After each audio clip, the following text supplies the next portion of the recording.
Hello guys, our topic for today is the continuation of converting fraction to decimal form. So meron tayong 10, 100 at 1,000. So magsimula tayo sa 10. Example, 1/10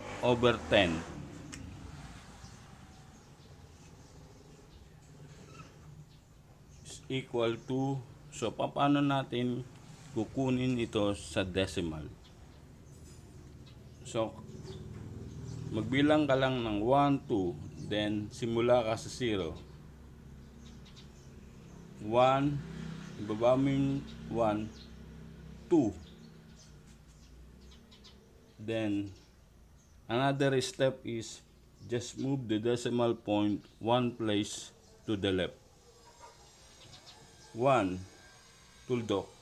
So ang sagot ng 1/10 ay 0.1. Another example, 7/10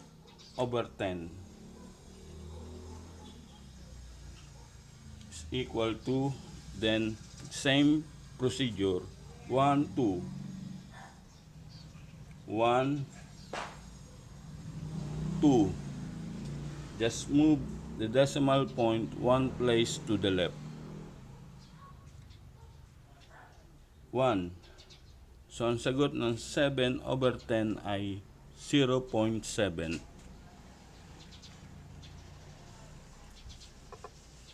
Another example, 10/10.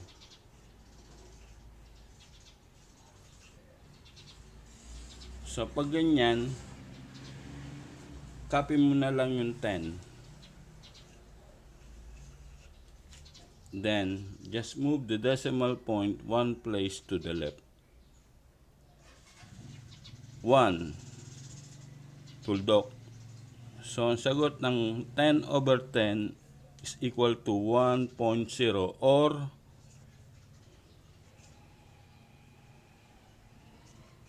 1.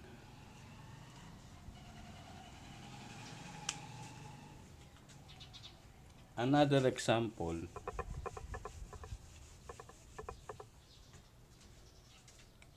18/10.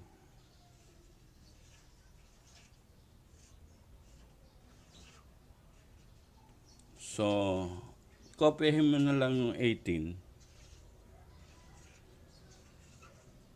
Just move the decimal point one place to the left. 1, tuldok. So, ang sagot ng 18/10 ay 1.8 into decimal form.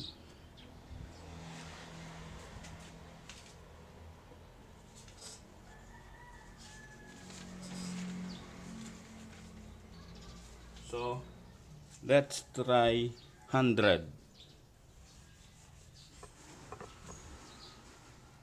Sa 100, example, 1/100. So, paano natin kukunan ng decimal point ang 1/100? So, bilangin mo to, 1, 2, 3. So, magbilang ka ng 3 din. Magsimula ka sa 0. 1, 2, tapos yung 1, baba mo rito, 3. So, ang rule niyan ay just move the decimal point 2 places to the left. 1, 2, tuldok. So, ang sagot ng 1/100 is equal to 0.01. Another example,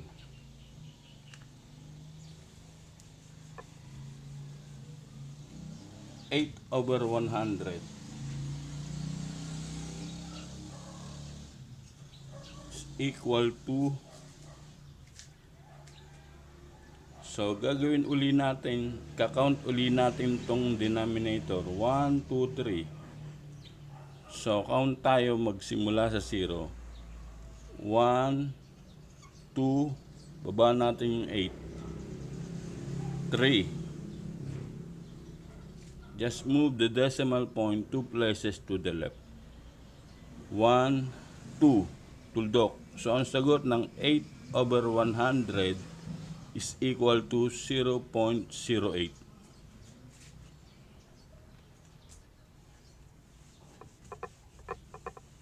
Another example, 100 over 100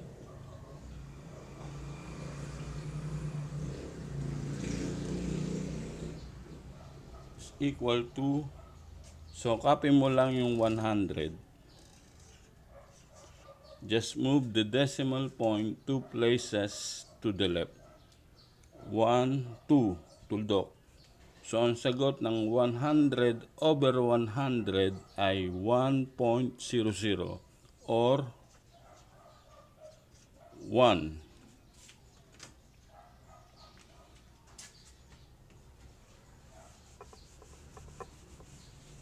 Another example, 180 over 100.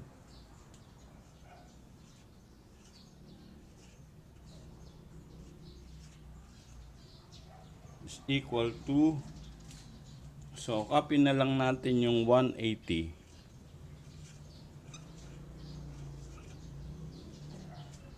Then, just move the decimal point 2 places to the left. 1, 2. So, ang 180 over 100 ay 1.80 sa decimal form.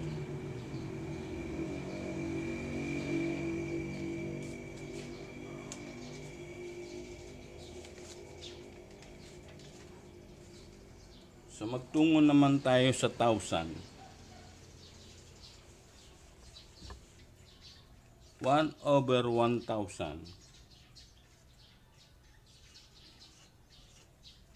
So, paano natin kukunin ang decimal form ng 1 over 1,000?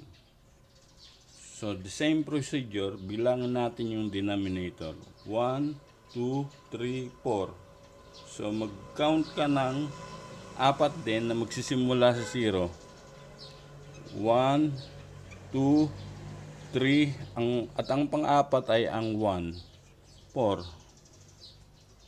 Then, ang rules niyan ay just move the decimal point 3 places to the left. Simula ka dito. 1, 2, 3. Tuldok. So, ang sagot ng 1 over 1,000 ay 0.001. Another example.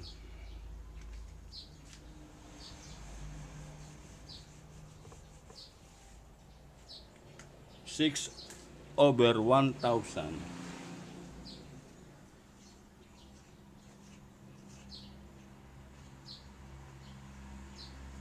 So, same process pa rin tayo. Bilangin natin yung denominator sa ilalim. 1, 2, 3, 4. So, count ka magmula sa 0 ng 4. 1, 2, 3, at ang pang-apat ay ang 6, 4. Then, just move the decimal point 3 places to the left. Simula ka rito. 1, 2, 3. Tuldok. Ang sagot ng 6 over 1,000 ay 0.006.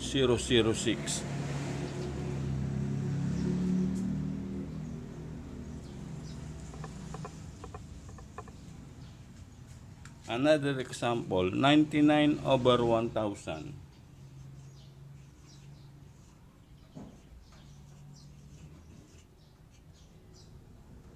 So, paano natin kukunin ang decimal form ng 99 over 1,000? So, same procedure. Magbibilang ulit tayo sa denominator. 1, 2, 3, 4. So, magsisimula tayo sa 0. 1, 2, at yung 99 ibaba mo. So, 1, 2, 3, 4, 1, 2, 3, 4. Just move the decimal point 3 places to the left. 1, 2, 3. Tuldok. So, ang sagot ng 99/1000 ay 0.099.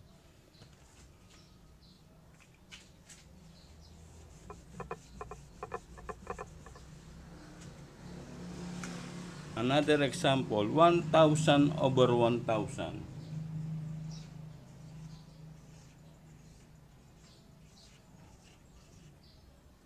So, pag ganyan, ikakopy mo na lang yung 1000 dito. So, just move the decimal point 3 places to the left. 1, 2, 3, tuldok. So, ang sagot ng 1000/1000 ay 1.000 or 1. Okay, malinaw?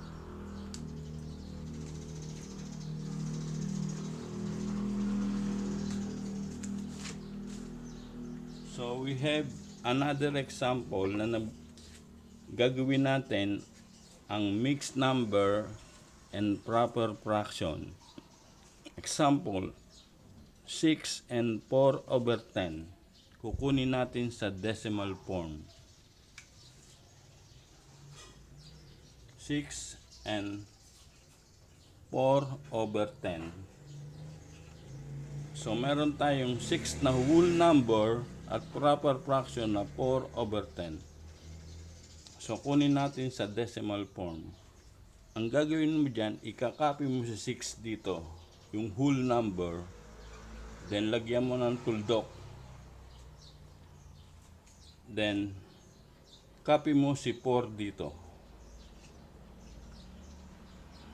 Now, ang 6 and 4/10, ang sagot ay 6.4. Malinaw?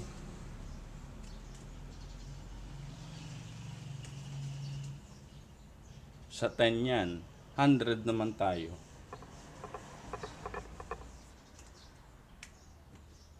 Seven and 77/100. Kanina ay 10, ngayon ay 100. So, ang gagawin mo dyan, ikakopy mo si whole number na 7 dito. Lagyan mo ng tuldok.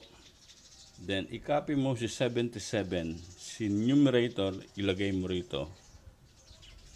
So, ang sagot ng 7 and 7/100 ay 7.77.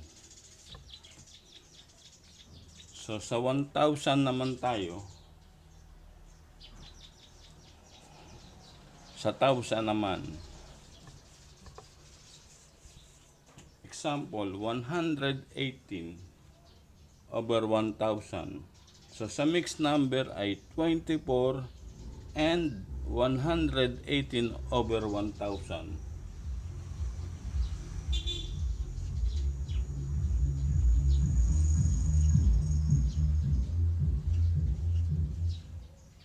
Is equal to, so ikakopy natin sa whole number na 24.